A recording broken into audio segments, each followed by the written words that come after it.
नमस्कार प्राइम न्यूजमा स्वागत छ। म संगीता कटुवाल। म दिपेश किमिरे। सुरु गरौँ आजका हेडलाइन्सबाट। पुरानो गठबन्धन बेउताउन दलहरू अन्तिम कसरतमा। कांग्रेसलाई राष्ट्रपति, माधवलाई 1 वर्ष प्रधानमन्त्री र जसपालाई उपराष्ट्रपति दिएर सम्झौताको खाका तयार पारिँदै। प्रचण्डले आफ्नो प्रस्ताव नमानेपछि ओलीद्वारा जनयुद्ध दिवसलाई हिंसा दिवसको संज्ञा। युद्धको धङधङी बाँकी रहेको भन्दै आफ्नो जन्मदिनकै दिन माओवादीमाथि आक्रमक। मृगौला रोगीको समस्या जटिल बन्दै उपचार अत्यन्तै खर्चिलो एवं पीडादायक। बिरामीको चापका कारण डायलाइसिस गर्न धौधौ, प्रत्यारोपण अत्यास लाग्दो। रुसले युक्रेनमाथि सुरु गरेको आक्रमणको भोलि 1 वर्ष पुग्दै स्पेनका प्रधानमन्त्री पेड्रो सान्चेज युक्रेनलाई समर्थन गर्न बिहीबार किपको यात्रामा। र आईसीसी विश्वकप क्रिकेट लिग 2 अन्तर्गत यूएईमा हुने सिरिजका लागि नेपाली टिम घोषणा। अदालतले रोक लगाएकाले पूर्व कप्तान लामिछाने टिम बाहिर।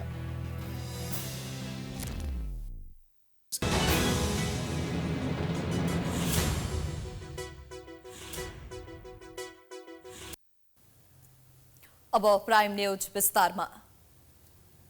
2 महिना नपुग्दै 7 दलीय सत्ता गठबन्धन धरापमा परेको छ। आज दिनभर दलहरू भावी रणनीति बनाउन व्यस्त रहे। सिंहदरबारमा दलहरूबीच पुरानो गठबन्धन बेउताउने बारे चरण चरणमा छलफल भएका थिए। राष्ट्रपति निर्वाचनको मनोनयनका लागि 2 दिन बाँकी रहँदा कस्तो रणनीति बनाउने भन्नेमा दलहरू तीव्र छलफलमा छन्। बिहीबार सिंहदरबारमा नेकपा माओवादी केन्द्रका अध्यक्ष एवं प्रधानमन्त्री पुष्पकमल दाहाल प्रचण्ड र नेकपा एकीकृत समाजवादीका अध्यक्ष माधव कुमार नेपाल बीच छलफल भएको थियो। छलफल राष्ट्रपति निर्वाचनमा कसरी गठबन्धन कायम गर्ने भन्ने विषयमा केन्द्रित थियो। के पुरानो गठबन्धन बिउतिन लागेको हो भन्ने प्रश्नमा माओवादी उपाध्यक्ष नारायण काजी श्रेष्ठको जवाफ यस्तो थियो।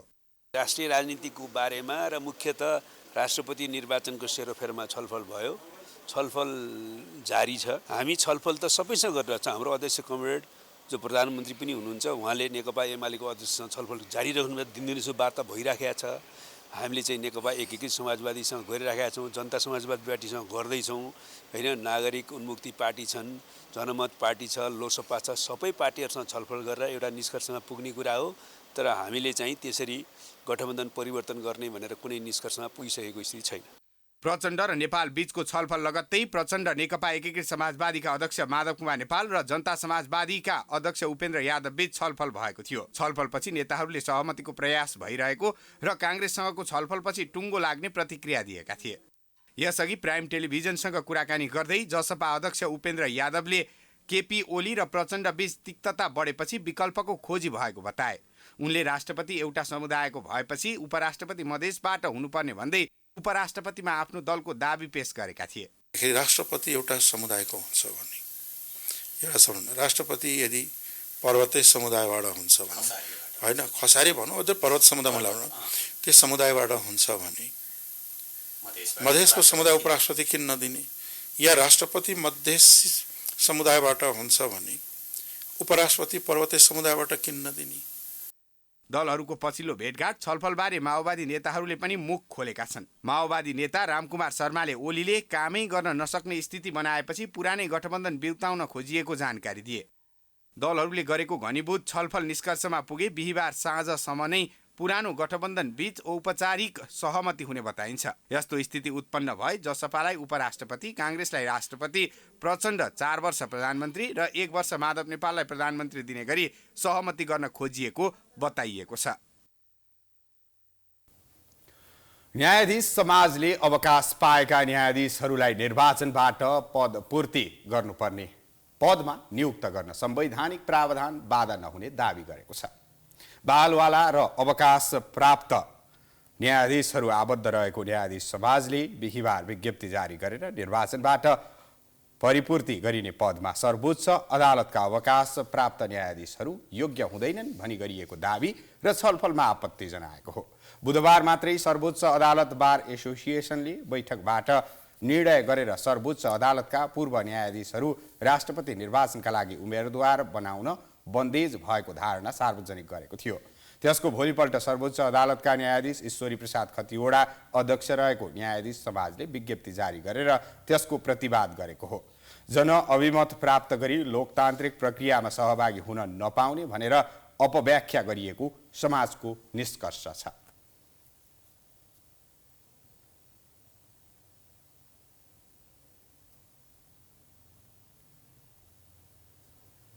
सरकारले जनयुद्ध दिवसमा सार्वजनिक बिदा दिने निर्णय गरेको 12 दिनपछि नेकपा एमालेका अध्यक्ष केपी ओलीले आलोचना गरेका छन्। जनयुद्ध दिवसलाई हिंसा दिवस नै भन्नुले वर्तमान सत्ता गठबन्धन टुट्न लागेको संकेत दिएको छ। नेकपा माओवादी केन्द्रका अध्यक्ष पुष्पकमल दाहाल नेतृत्वको सरकारमा नेकपा एमालेबाट सबैभन्दा धेरै अर्थात् 19 जना मध्ये 8 जना मन्त्रीहरू छन्। त्यति मात्रै होइन, सत्ता साझेदार दलले सरकारसँग सहकार्य र समन्वयका लागि बनाएको उच्चस्तरीय संयन्त्रको संयोजक पनि एमाले अध्यक्ष केपी ओली नै हुन्। यही अवस्थामा सरकारले जनयुद्ध दिवसमा सार्वजनिक बिदा दिने निर्णय गर्यो। माघ 29 गतेको मन्त्री परिषद बैठकले जनयुद्ध दिवसमा सार्वजनिक बिदा दिने निर्णय गरेको थियो र फागुन 1 गते बिदा भयो। त्यसबेला कुनै प्रतिक्रिया नदिएका ओलीले बिहिबार भने जनयुद्ध दिवसलाई हिंसा दिवस भनिदिए। आफ्नो जन्मदिनका अवसरमा आफ्नो निवास बालकोटमा आयोजित कार्यक्रममा ओलीले केही मान्छेहरूमा अझै पनि हिंसाको धङधङी रहेको भन्दै प्रचण्डप्रति संकेत गरे। हिंसा टुङ्गिएको थियो, तर हिंसाको धङधङे चाहिँ अझै पनि छ जस्तो देखिन्छ मानिसहरूका क्रियाकलापमा, व्यवहारमा। 2074 सालमा नेकपा एमाले र नेकपा माओवादी केन्द्रबीच एकता गर्न तयार पारिएको राजनीतिक दस्तावेज अन्तरिम राजनीतिक प्रतिवेदनमा जनयुद्धलाई स्वीकार गरिएको थियो। अर्थात् उनी ओलीले जनयुद्धलाई स्वीकार गर्दै महत्त्वपूर्ण उपलब्धि हासिल गर्न जनयुद्धले भूमिका खेलेको उल्लेख गर्न तयार भएका थिए। तर अहिले फेरि उनै ओलीले जनयुद्ध दिवसलाई हिंसा दिवस भनेर व्याख्या गरे। अहिलेकै सरकारले पनि हिंसा दिवसलाई राष्ट्रिय दिवस भनेर मनाएर त्यसलाई फेरिदेखि राष्ट्रिय दिवस मनाउने भनेर क्यालेन्डरमा राख्ने समेत दुःखद निर्णय गर्यो। ओलीको यो बोलीलाई कतिपयले अहिलेको सत्ता गठबन्धन भत्किन लागेको संकेतको रूपमा पनि लिएका छन्। ओलीले जनयुद्ध दिवसलाई हिंसा दिवस भनेपछि नेकपा माओवादी केन्द्रसँगको दूरी थप बढ्ने देखिन्छ। गठबन्धन सहज अवस्थामा हुँदासम्म जनयुद्ध दिवसमा सार्वजनिक बिदा दिने निर्णय गर्दा चुप लागेका ओली अहिले आक्रोशित हुनुलाई प्रचण्डसँगको सम्बन्धमा खटफट उत्कर्षमा पुगिसकेको भनेर बुझ्दा फरक नपर्ला कि। पछिल्लो समय नेपालमा मृगौला रोगको समस्या जटिल बन्दै गइरहेको छ। मृगौला रोगको उपचार अत्यन्त खर्चिलो र पीडादायक छ। मृगौला रोगीका लागि सरकारले निशुल्क डायलाइसिसको व्यवस्था त गरेको छ, तर डायलाइसिस गर्दा लाग्ने औषधि र नियमित खानुपर्ने औषधिको खर्च जोहो गर्न धेरैले घरबार समेत सिद्ध्याउनु परेको कहाली लाग्दो अवस्था छ। नेपालमा जटिल बन्दै गएको रोगमध्ये एउटा प्रमुख रोग हो मृगौला सम्बन्धी रोग। पछिल्ला दिनमा बालबालिका होस् या वयस्क उमेरका नागरिकमा मृगौला सम्बन्धी रोग बढ्दो छ। उपत्यकामा रहेका अस्पताल अथवा उपत्यका बाहिर रहेका अस्पतालमा समेत मृगौलाका बिरामीको चाप थामिसक्नु छैन। अस्पतालहरूमा दुवै मृगौला बिग्रिएर डायलाइसिस गर्न पुग्ने बिरामीको चाप अत्यास लाग्दो छ। मृगौला बिग्रिएपछि प्रत्यारोपण गराउन पनि नागरिकको आर्थिक हैसियतले भ्याउँदैन। बिहान बेलुका काम गरेर जीविकोपार्जन गर्नेहरूका लागि यो समस्याले जीवनलाई नै नर्क बनाइदिएको छ। मृगौला फेल भएका अधिकांश नागरिकहरू हप्तामा 2 पटक अस्पताल धाउँदै डायलाइसिसको भरमा जीवन बिताइरहेका छन्। अस्पतालमा बिरामीको बढ्दो चापका कारण अहिले त्यही डायलाइसिस गर्न पनि धौधौ परिरहेको छ। महिनामा त्यही 25-30 हजार लाग्छ होला औषधि। अहिले त अलिक घटेको छ, घटेपछि 25-30 हजार लाग्छ औषधि चाहिँ। भनेपछि त अब फ्री नै भए पनि सामान्य मान्छेले उपचार गर्न सक्ने अवस्था चाहिँ छैन है। अब त्यस्तै भन्नु पर्यो। त्यही हो, अब नहुनेलाई अलिकति सरकारबाट सहुलियत होस्। औषधिहरू अब कसैले त बिमाबाट पनि अलिअलि औषधि आउँछ, तर प्राय सबै औषधिहरू हुँदैन। नेपालमा प्रत्येक वर्ष 3000 जना मृगौला प्रत्यारोपण गर्नुपर्ने बिरामी थपिन्छन्। ती थपिएका बिरामीहरूलाई मृगौला प्रत्यारोपण गर्नुपर्ने हुन्छ। तर प्रत्यारोपण गर्न कानुनी जटिलता, आर्थिक अवस्था लगायतका विविध कारणले निकै कम मात्रै प्रत्यारोपण हुने गरेको छ। नेपालमा 2008बाट मृगौला प्रत्यारोपण सुरु गरिए पनि 14 वर्षको अवधिमा करिब 3000 जनाको मात्रै मृगौला प्रत्यारोपण भएको छ। यसरी प्रत्येक वर्ष प्रत्यारोपण गर्नुपर्ने बिरामी थपिँदै जाँदा बिरामीले डायलाइसिस गरेर जीवन जिउनु परेको छ। यता बिरामीको चाप अनुसार सबै जिल्लाका अस्पतालमा डायलाइसिस सेवा नै छैनन्। मृगौला रोग विशेषज्ञ डाक्टर ऋषिकुमार काफ्लेले यसरी वर्षौनी बिरामीको चाप बढ्दै जाने हो भने आगामी दिनमा अस्पताल र चिकित्सकले धान्नै नसक्ने अवस्था आउन सक्ने बताउँछन्। प्रत्यारोपण गर्नेको संख्या बढी छ भने ओटी किन नबढाएको, अपरेसन थिएटर किन नबढाएको, उनीहरूलाई छिटो किन नगरेको, अनि किन चाहिँ एउटा ओटी एउटा अपरेसन थिएटर? के नेपाल सरकार सक्षम छैन? अनि बिमामा हामी खर्च गर्छौँ, अरबौँ रुपियाँ खर्च गर्छौँ, त बिमाको केही करोड दियो भने त सायद त्यो सरकारी अस्पतालमा पनि त विशेष प्रत्यारोपणको लागि चाहिँ व्यवस्था होला नि त। ल आएपछि छुट्टै प्रत्यारोपण गर्न आउने व्यक्तिलाई ल फटाफट हामी गर्छौँ, त्यो गर्न किन नसक्या? जबसम्म हामी ध्यान दिँदैनौँ, यो चाहिन्छ, यो जनतालाई चाहिने कुरा हो भन्दैनौँ नि, अनि नेपालका प्रधानमन्त्रीहरूको प्रत्यारोपण गर्न सक्ने क्षमता भएको देशमा प्रत्यारोपण ढिला भयो, यसमा ध्यान पुगेन। निशुल्क सेवा दिने घोषणा गरेको सरकारले न डायलाइसिस सेवा नै दिन सकेको छ न उपचार नै दिन सकेको छ, जसका कारण नागरिकको स्वास्थ्य सम्बन्धी अधिकार सुनिश्चित गर्न सरकार सधैँ असक्षम देखिने गरेको छ। सरकारले मृगौला रोगका बिरामी र त्यस्तै अन्य रोगका बिरामीले उपचार नपाउने स्थिति आउँदा समेत उपचार सेवा बढाउने र उपचार सहज बनाउने कुनै योजना ल्याउन सकेको छैन। तर सम्बन्धित निकायहरू भने सधैँ एउटै जवाफ दिएर पन्छिने गरेका छन्। उनीहरूको सधैँ एउटै जवाफ, सरकार गम्भीर छ, उपचारलाई सहज बनाउने प्रयास गरिरहेका छौँ। जुन हिसाबले रोगको बढोत्तरी छ, त्यो बढोत्तरीसँगै हामीले त्यसै गरी सबै मेसिन थपेर सबै हिसाबले थपेर त हामीले कहिले पनि पुर्याउन सकिँदैनौँ। पहिला मुहान सफा गर्दै जानु पर्यो र भएको मध्येलाई सफा गर्ने गरी डायलाइसिस गर्दै जाने उपायहरू गर्नलाई हामीले स्वास्थ्य संस्थाहरूमा कहाँसम्म पुग्न सकिन्छ, कतिसम्म लैजान सकिन्छ भन्ने हिसाबले त्यसको थप विस्तार गर्ने, व्यवस्थापन गर्ने काममा लागिरहेका छौँ। विभिन्न दात्री निकायहरूबाट पनि डायलाइसिसका मेसिनहरू, सहयोग लगायतका कुराहरू पनि आइरहेका छन्। त्यसलाई उचित व्यवस्थापन गरेर डायलाइसिसलाई सहज हुने उपायहरू चाहिँ स्वास्थ्य मन्त्रालयले गर्ने गरी समन्वय गर्छ।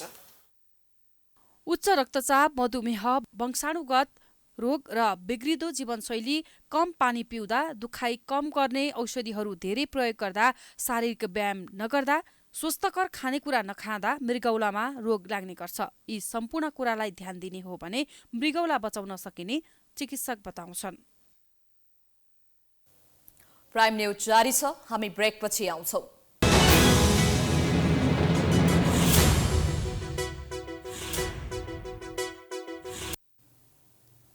ब्रेकपछि स्वागत छ। अब बाँकी न्यूज। राष्ट्रपति जसरी पनि आफ्नो पार्टीको हुनुपर्ने कांग्रेस एमालेले प्रतिष्ठाको विषय बनाएपछि केही दिनदेखि नेताहरूको छलफल तथा भेटघाट तीव्र भएको छ। 7 दलीय सत्ता गठबन्धनमा राजनीतिक संयन्त्रका संयोजक ओलीले दिएको दबाव तथा अनावश्यक हस्तक्षेपका कारण तथा जसरी पनि राजकीय पदमा पुग्ने कांग्रेसको हुटहुटीका कारण वर्तमान सत्ता गठबन्धन परिवर्तन हुन सक्ने आकलन गर्न थालिएको छ। कांग्रेससँग पहिलेको प्रधानमन्त्री बन्ने भन्ने विषयमा कुरा नमिलेपछि पुस 10 गते एमाले लगायत साना दलको सहयोगमा प्रचण्ड प्रधानमन्त्री बनेका थिए। पुस 26 गते संसदबाट विश्वासको मत लिँदा कांग्रेसले समेत अप्रत्याशित रूपमा प्रचण्डलाई विश्वासको मत दिएपछि एमाले त्यति बेलादेखि नै सशंकित थियो। यसपछि सरकार सञ्चालनका लागि सहयोग पुर्याउने भन्दै गठन गरिएको राजनीतिक संयन्त्रको संयोजकमा एमाले अध्यक्ष ओली चयन भए। संविधानले नचिन्ने संयन्त्रका संयोजक ओलीले राष्ट्रिय स्वतन्त्र पार्टीका अध्यक्ष रवि लामिछाने र राष्ट्रिय प्रजातन्त्र पार्टीका अध्यक्ष राजेन्द्र लिङ्गदेनको सहयोग तथा समर्थनमा प्रचण्डलाई निर्देशन दिन थाले। ओलीले अदालतमा मुद्दा चलिरहेका र नागरिकता प्रकरणमा अदालतले दोषी करार गरेर पदमुक्त भएका लामिछानेलाई पुनः गृहमन्त्री बनाउन प्रचण्डलाई दिएको दबाव ठेकी नसक्नु भएको माओवादी नेताहरू बताउँछन्। हात खुट्टा बाँधेर प्रधानमन्त्री दिने काम ओलीजीले गर्नुभयो, किनकि सरकार भनेको त प्रशासन बिनाको सरकार हुँदैन नि त। अब प्रधानमन्त्रीसँग गृह पनि छैन, अर्थ पनि छैन, कानुन मन्त्रालय केही छैन। मतलब यस्तो अवस्थामा प्रधानमन्त्रीजीले फ्रिक्वेन्टली कसरी काम गर्न सक्नुहुन्छ? माओवादी मात्रै इमान्दार देखियो, बाँकीमा छलछाप नै देखियो। अब हामी गठबन्धन गरेर एउटा चुनावमा गयौँ, अब भएको सहमति भनेको प्रधानमन्त्रीमा हाम्रो अध्यक्ष प्रचण्डजीलाई दिने कुरा हो। त्यहाँ काङ्ग्रेस चुकेपछि उहाँ 26 गते सुधार गरेर आउनुभयो र प्रधानमन्त्रीजी फोटो राख्ने प्रकारले उहाँ चाहिँ प्रधानमन्त्री बनेको होइन, हामीले लागेको, नेपाली जनताले पनि लागेको त्यसै हो।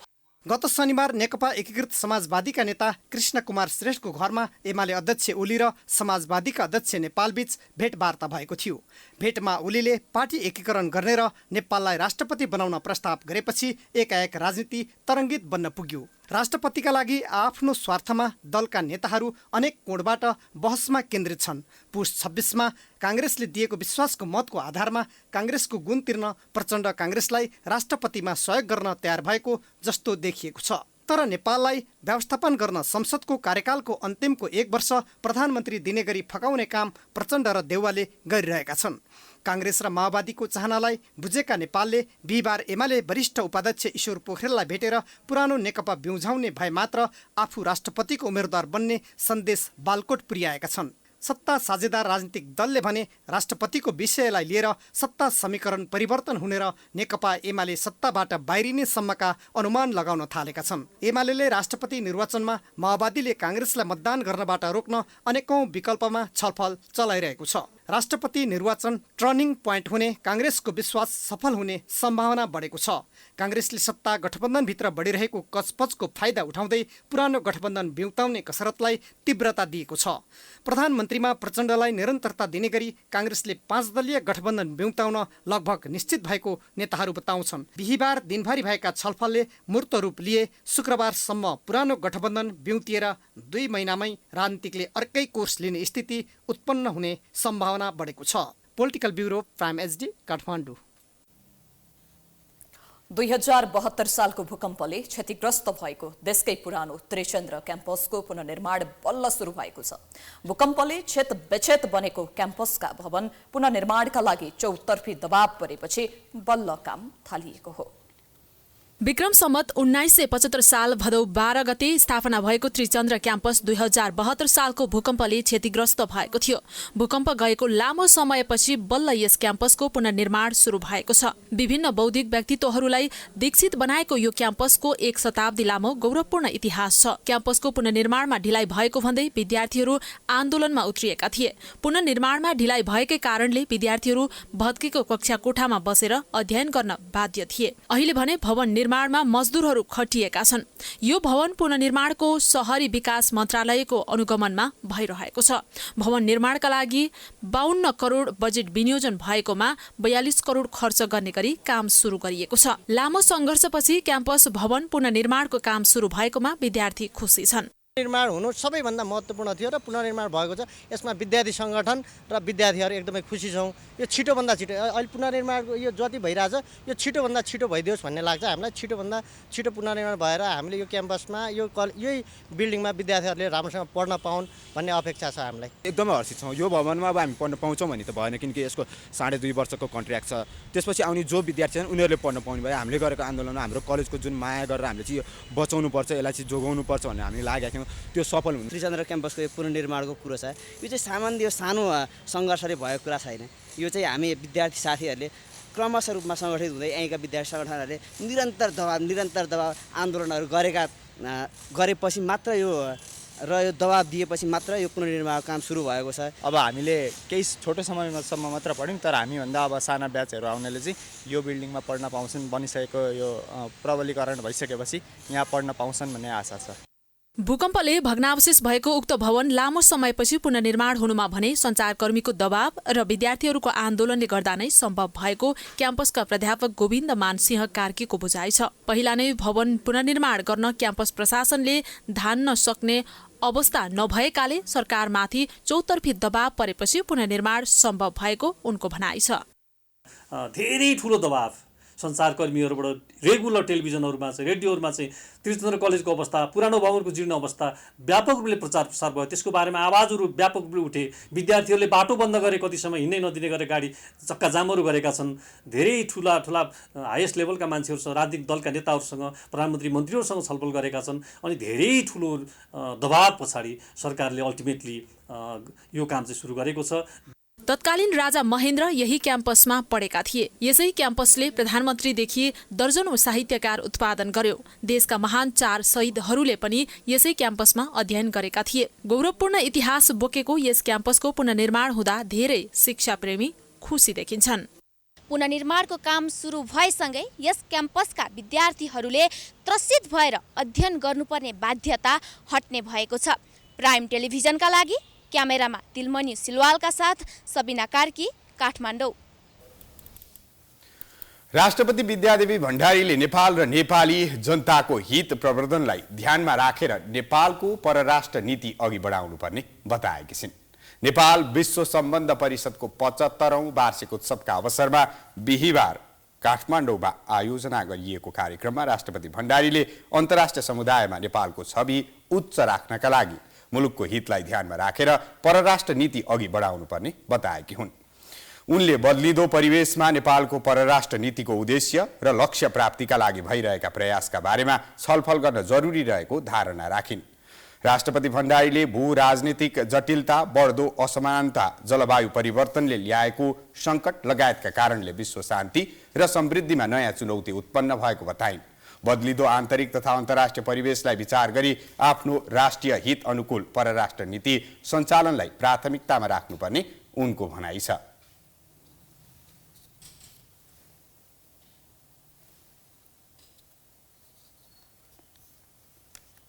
हाम्रो आफ्नै देश र विश्वमा भएका परिवर्तनका सन्दर्भहरूलाई ध्यानमा राख्दै यस्ता सार्वजनिक मञ्चहरूले परराष्ट्र नीति तथा अन्तर्राष्ट्रिय मामिलाहरूका वस्तुगत तथा सान्दर्भिक पक्षहरूमा बहस र छलफल गर्नु पर्दछ। बदलिदो परिवेशमा नेपालको परराष्ट्र नीतिको उद्देश्य र लक्ष्य प्राप्तिका लागि भइरहेका प्रयासहरूका बारेमा यस कार्यक्रममा छलफल हुन उपयुक्त हुने म ठान्दछु। उनले दुई छिमेकी मुलुक भारत र चीनसँगको मित्रवत सम्बन्धलाई थप प्रगाढ तुल्याउँदै पारस्परिक लाभका आधारमा सौहार्दपूर्ण सम्बन्ध कायम गरी लगानी भित्र्याउन पहल गर्नुपर्ने समेत बताइन्।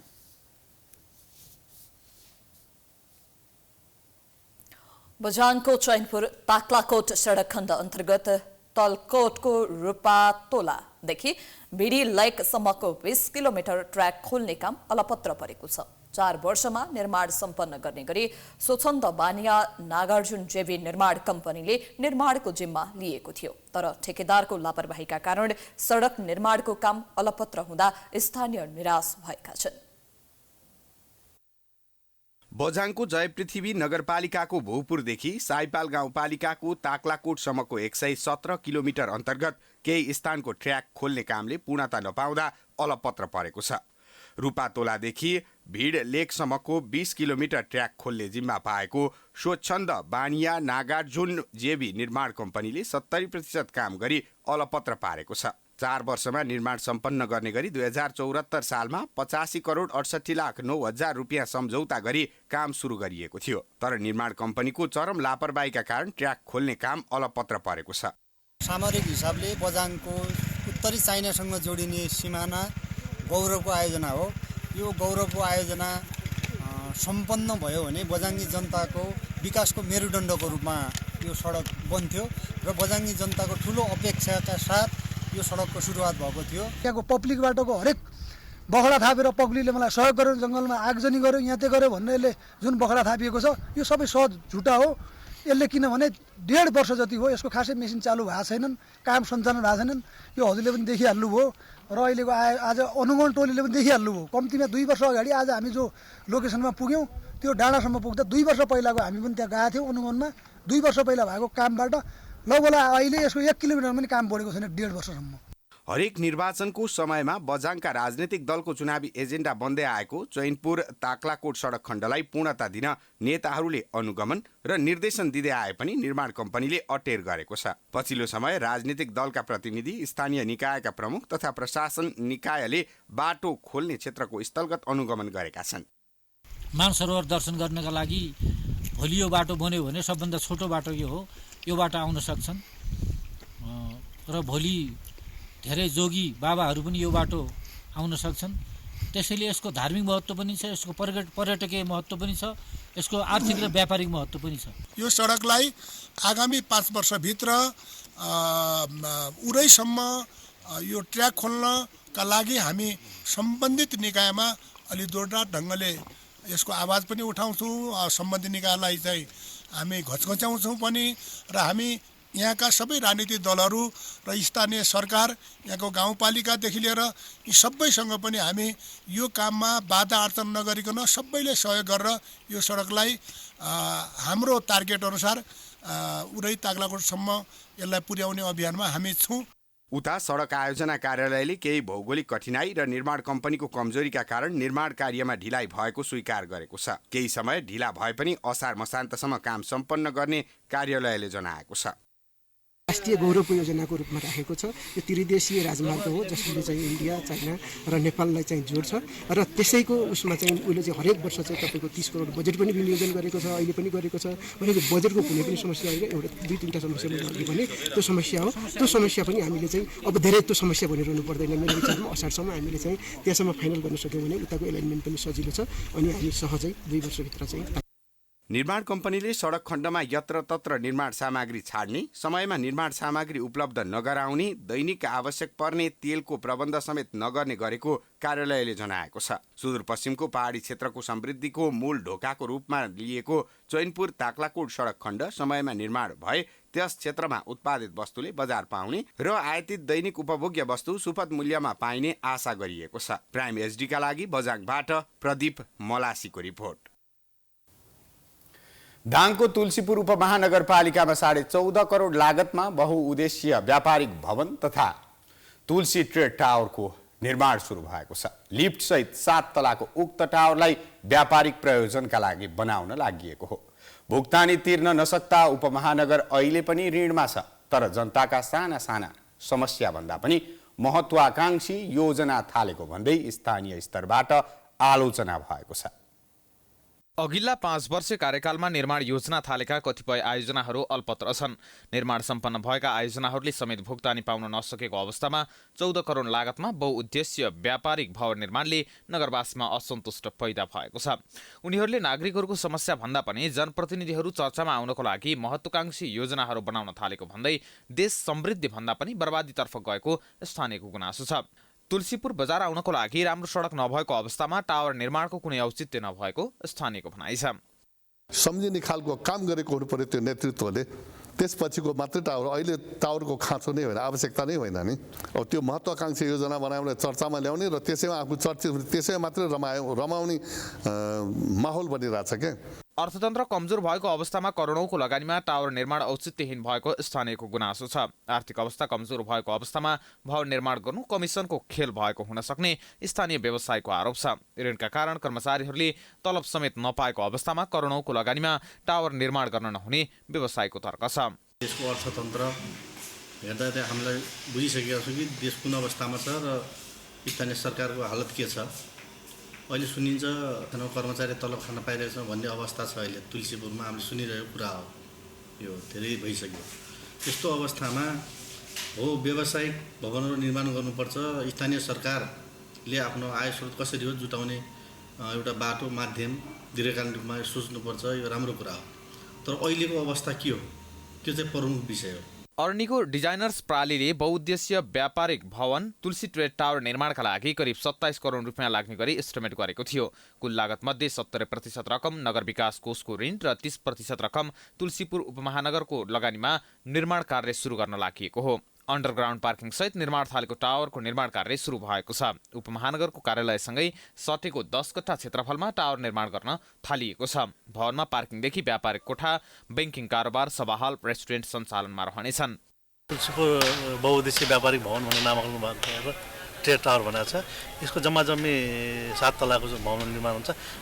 बेस जमिन मुनि चाहिँ 1 तला बेसमेन्ट पार्किङ हुन्छ भने जमिनदेखि माथि चाहिँ 6 तला चाहिँ तलाको चाहिँ संरचना निर्माण हुन्छ। यो चाहिँ व्यापारिक प्रयोजनको लागि चाहिँ विविध किसिमको व्यापारिक भवन कार्यालय भवनको लागि चाहिँ यो भवन प्रयोग हुन्छ। यो चाहिँ टेका सम्झौता भएदेखि 3 वर्षको अवधि राखिएको छ। 2081 चैत मसान्तसम्म सक्ने गरी अगाडि बढाएको छ। एउटा पालिकामा एउटा व्यापारिक भवन बनाउने सरकारको नीति अनुसार तत्कालीन नगर प्रमुख घनश्याम पाण्डेको समयमा भएको निर्णय अनुसार टावर निर्माण थालिएको उपमहानगरको भनाइ छ। तुलसी टावर भने के हो भने बजारको प्रबन्धन कसरी गर्ने, हामीले चाहिँ रोजगारी कसरी सिर्जना गर्ने, उत्पादन कसरी गर्ने, नगर आत्मनिर्भर कसरी बन्न भन्नका निम्ति बनाइएको त्यो त बिजनेस टावर हो नि। बिजनेस टावर किन बनायो भन्ने प्रश्न हुँदैन। बजार किन बनायो भने बिजनेस टावर किन बनायो, मन्दिर किन बनायो भयो भने त्यो विकास हुन्छ। विकास नदेख्ने मान्छेहरूले भन्ने कुरा होला, जरुरी थियो। तुलसीपुरको सम्पत्ति हो, त्यो सम्पत्ति निर्माण गरेर भोलि चाहिँ के अरे व्यवसायहरूलाई दिने र त्यसबाट आम्दानी लिएर चाहिँ तुलसीपुर आत्मनिर्भर बन्ने कुरा चाहिँ हो। निर्माण सम्पन्न भएका कामको भुक्तानी दिन नसकेको अवस्थामा जनताको सामान्य आवश्यकता पूरा गर्नमा ध्यान नदिई ऋणमा ठूला परियोजना निर्माण कार्य थाल्नु उपयुक्त नभएको भन्दै आम नगरवासीले गुनासो गरेका छन्। प्राइम एचडीका लागि दाङबाट सुमन केसीको रिपोर्ट। प्राइम न्यूज जारी छ, हामी ब्रेकपछि आउँछौँ।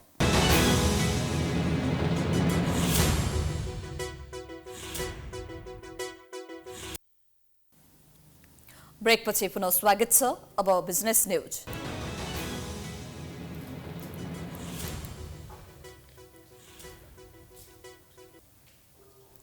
नेपाल वेल्डकन अन्तर्राष्ट्रिय प्रदर्शनी बिहिबारबाट काठमाडौँमा सुरु भएको छ। मिडिया स्पेस सोल्युशन्स प्रणाली र फ्युचरएक्स ट्रेड फेयर एन्ड इभेन्ट्स प्रणालीले संयुक्त रूपमा आयोजना गरेको मेलाको शहरी विकास मन्त्री विक्रम पाण्डेले उद्घाटन गरेका हुन्। नेपाल वेल्डकनका साथै Nepal housing and events investment expo, Nepal heavy equipment and construction expo Falgun 14 गतेसम्म बिरकुटी मण्डपमा सञ्चालन हुनेछ। प्रदर्शनीमा विभिन्न देशका 300 भन्दा बढी ख्याति प्राप्त ब्रान्डहरूका 200 भन्दा बढी स्टल रहेका छन्। अन्तर्राष्ट्रिय प्रदर्शनीमा निर्माण सामग्री, निर्माण मेसिनरी, निर्माण उपकरण, आवास कम्पनीहरू, अपार्टमेन्ट कम्पनीहरू, प्रिफ्याब संरचनाहरू, यूपीभीसी झ्यालधोका उत्पादन गर्ने मेसिनरी, यूपीभीसी प्रोफाइल लगायतका सामग्रीहरू राखिएको छ।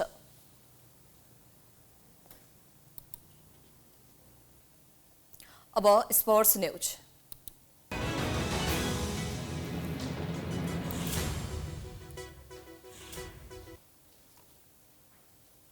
नेपाल क्रिकेट संघले आईसीसी विश्वकप क्रिकेट लेग 2 अन्तर्गत युएईमा हुने त्रिकोणात्मक सिरिजका लागि टिम घोषणा गरेको छ।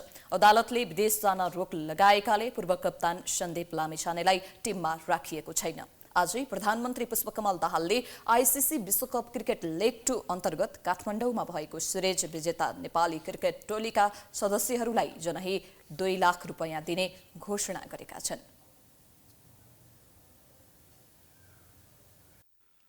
सरकारले आईसीसी विश्वकप क्रिकेट लिग 2 अन्तर्गत काठमाडौँमा भएको सिरिज विजेता नेपाली क्रिकेट टोलीका सदस्यलाई जनै 2 लाख रुपैयाँ दिने भएको छ। बिहिबार प्रधानमन्त्री निवास बालुवाटारमा नेपाली राष्ट्रिय क्रिकेट टोलीका सदस्यले प्रधानमन्त्री पुष्पकमल दाहाललाई भेटेका थिए। सो क्रममा प्रधानमन्त्री दाहालले खेलाडीको पुरस्कार रकम घोषणा गरेका हुन्। प्रधानमन्त्री दाहालले 4 खेलमा पुरै विजय हासिल गरेर क्लिन स्वीप गर्नु देशकै गौरवको विषय भएको बताए। यो पटक प्राप्त गरेको सफलताको निम्ति, ऐतिहासिक सफलताको निम्ति हृदयदेखि बधाई भन्न चाहन्छु र अब फेरि तुरुन्तै तपाईहरु जाँदै हुनुहुन्छ अरु नयाँ सिरिजमा खेल्नको निम्ति तपाईहरुलाई यसरी नै सफलता मिलोस् भनेर हार्दिक शुभकामना पनि व्यक्त गर्न चाहन्छु। अहिले यो खेलमा विजयी हुने तपाईहरुलाई म नेपाल सरकारको तर्फबाट प्रेरणा स्वरूप भनौं जनै 2 लाख रुपैयाँ अहिले प्रदान गर्न पनि म घोषणा गर्छु। मंगलबार मात्र सकिएको विश्वकप लिग 2 को खेलमा नेपालले 4वटै खेलमा जित हासिल गरेको थियो। उता नेपाल क्रिकेट संघ क्यानले आईसीसी विश्वकप क्रिकेट लिग 2 अन्तर्गत युएईमा हुने त्रिकोणात्मक सिरिजका लागि टिम घोषणा गरेको छ। क्यानले बिहिबार पूर्व कप्तान सन्दीप लामिछाने बिनाको 15 सदस्यीय टिम घोषणा गरेको हो। एक नाबालिगलाई बलात्कारको आरोप लागेपछि क्यानले सन्दीपलाई निलम्बन गरेको थियो। पछि पोखरामा बसेको क्यान बैठकले सन्दीपको निलम्बन फुकुवा गर्ने निर्णय गरेको थियो। तर क्यानले सन्दीप युएई जाने सम्भावना समाप्त नभइसकेको जनाएको छ। शुक्रबार सर्वोच्च अदालतले सन्दीपमाथि लगाएको प्रतिबन्ध फुकुवा गरिदियो भने उनी टिममा थपिनेछन्। सन्दीप टिममा नहुँदा नेपालको प्रदर्शन कमजोर हुने हो कि भन्ने चिन्ता भएकाले धेरैले उनको विदेश भ्रमणमा लगाइएको रोक फुकुवा गर्नुपर्ने बताएका छन्। सन्दीपको रिप्लेसमेन्ट बलर लेग स्पिनर मैले देखाएको छैन डोमेस्टिक सर्किटमा, किनभने लेग स्पिनर भने अट्याकिङ बलिङ हो। अट्याकिङ बलिङ एउटा अट्याकिङ अप्सन हुन बित्तिकै तपाईँले गेममा अलिकति कन्ट्रोल बनाउनुहुन्छ। चाहे fast bowler, extreme fast bowler हुन्छ नि, एकदम टप क्लास फास्ट बलर भयो भने पनि त्यसले पनि अट्याकिङ अप्सन दिन्छ र स्पिनरहरू पनि अट्याकिङ अप्सन हुन्, जसमा चाहिँ नि लेग स्पिनर चाहिँ नि बढी अट्याकिङ अप्सन हो। त्यो एउटा अप्सन नहुँदाखेरि त टिमलाई त एडजस्ट गर्नुपर्ने हुन्छ। क्यानले सन्दीपको विदेश यात्रा फुकुवाका लागि पहल गर्न राष्ट्रिय खेलकुद परिषद राकेपसँग आग्रह गरेको छ, तर राकेपले अदालतको आदेश विपरीत जान नसकिने स्पष्ट पारेको छ। पहिलो कुरा त क्यानले पठाइएको भनेको पत्र राष्ट्रिय खेलकुद परिषदमा दर्ता नभएको बेहोरा यहाँलाई सूचित गर्न चाहन्छु। दर्ता भएको छैन। एक। दोस्रो, जहाँसम्म अदालतले गरेको एउटा फैसला छ, स्पष्ट एउटा निर्देशन छ, यो काम गर्न सकिने, यो काम गर्न नसकिने जे व्यवस्था उल्लेख भएको छ त्यो अदालतको आदेशको व्याख्या परिषदले गर्न सकिँदैन। त्यसैले परिषदले त अदालतको आदेश जे भएको छ त्यही नै कार्यान्वयन गर्नुपर्दछ। मङ्गलबार मात्र सकिएको विश्वकप लिग 2 को खेलमा करिब 6 महिनापछि राष्ट्रिय टोलीमा पुनरागमन गरेका सन्दीपले 4 खेलमा 40 ओभर बलिङ गर्दै 184 रन दिएर 13 विकेट हात पारेका छन्। सन्दीपले 2019 देखि जारी रहेको विश्वकप लिग 2 मा 50 विकेट पूरा गरिसकेका छन्। उनले 23 खेलमा यो आँकडा पूरा गरेका हुन्। नेपाली टोलीले युएईमा घरेलु टोली तथा पपुवा न्युगिनीसँग 2-2 खेल खेल्नेछ। नेपालले फागुन 15 मा पपुवा न्युगिनीसँग खेलेर आफ्नो युएई भ्रमणको सुरुवात गर्नेछ। नेपाली टोलीमा मौसम ढकाल र प्रतीश जीसी पहिलो पटक राष्ट्रिय टिममा परेका छन्। टिममा परेका अन्य खेलाडीहरूमा रोहित कुमार पौडेल, कुशल पोर्तेल, आसिफ शेख, ज्ञानेन्द्र मल्ल, कुशल मल्ल, दिपेन्द्र सिंह ऐरी, सन्दीप जोरा, सोमपाल कामी, करण केसी, ललित राजवंशी, गुलसन झा, भीम सार्की र आरिफ शेख रहेका छन्। नेपाली टोलीको कप्तानी रोहित कुमार पौडेलले गर्नेछन्। सातदोबाटो युथ क्लबले केपी ओली कप राष्ट्रिय फुटबल च्याम्पियनसिपमा विजयी सुरुवात गरेको छ। इन्फा कम्प्लेक्स सातदोबाटोमा बिहिबार नेपाल पुलिस क्लबलाई 2-1 गोल अन्तरले हराउँदै सातदोबाटो अन्तिम 4 मा पुगेको हो। सातदोबाटोको जितमा दीपकराज सिंह ठकुरीले 2 गोल गरे। पुलिसका प्रवीण थापाले 1 गोल फर्काए। अब सातदोबाटोले सेमिफाइनलमा त्रिभुवन आर्मी क्लब र न्युरो टिम एनआरटी बीचको विजेतासँग खेल्नेछ। आर्मी र एनआरटी बीचको खेल शुक्रबार बिहान 11 बजे सुरु हुनेछ। त्यस्तै शुक्रबार दिउँसो मछिन्द्र फुटबल क्लब र चर्च बोइज क्लब बीच प्रतिस्पर्धा हुनेछ। प्रतियोगितामा 8 टोलीको सहभागिता छ। प्रतियोगिताको विजेताले उपाधिसहित 10 लाख नगद तथा उपविजेताले 5 लाख नगद प्राप्त गर्ने आयोजकले जनाएको छ। प्रतियोगिताका उत्कृष्ट खेलाडीले 1 लाख नगद पाउनेछन्। त्यसैगरी उत्कृष्ट गोलरक्षक, उत्कृष्ट गोलकर्ता र उदयमान खेलाडीले 50,000 पाउनेछन्।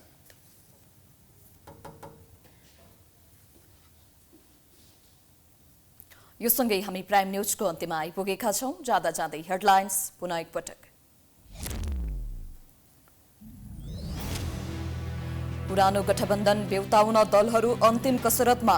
कांग्रेसलाई राष्ट्रपति, माधवलाई 1 वर्ष प्रधानमन्त्री र जसपालाई उपराष्ट्रपति दिएर सम्झौताको खाका तयार पारिँदै। प्रचण्डले आफ्नो प्रस्ताव नमानेपछि ओलीद्वारा जनयुद्ध दिवसलाई हिंसा दिवसको संज्ञा। युद्धको धङधङी बाँकी रहेको भन्दै आफ्नो जन्मदिनकै दिन माओवादीमाथि आक्रमण। मृगौला रोगीको समस्या जटिल बन्दै उपचार अत्यन्त खर्चिलो एवं पीडादायक। बिरामीको चापका कारण डायलासिस गर्न धौधौ प्रत्यारोपण अत्यास लाग्दो। रुसले युक्रेनमाथि सुरु गरेको आक्रमणको भोलि 1 वर्ष पुग्दै स्पेनका प्रधानमन्त्री पेड्रो युक्रेनलाई समर्थन गर्न बिहिबार किभको यात्रामा।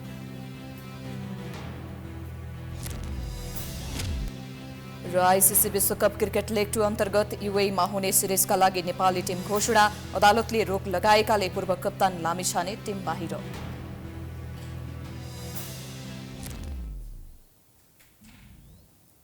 प्राइम न्यूज अहिलेलाई सकियो। यसपछिको प्रस्तुति जनता जान्न चाहन्छन् विसित मलाको साथमा हेर्दै गर्नुहोला प्राइम टेलिभिजन। नमस्कार।